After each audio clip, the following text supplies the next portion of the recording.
मृत्युलोकी एक नगर त्याचे नाव पंढरपूर. येथील मोकाशी उभा शेविटेवर पुंडलिक भक्तराज शोभे चंद्रभागा तीर. बोलती साधू संत जीवा वाटे हुरहुर.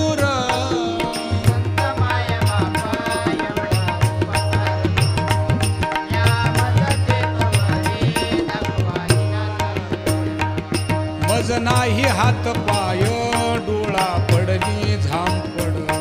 कर्ण हे बधीर झाले वाचा बोले बोबड. नाक मुख गळू लागले लाळ आणि शेंबूड. स्वाना परिगती झाली अवघे करती हाडा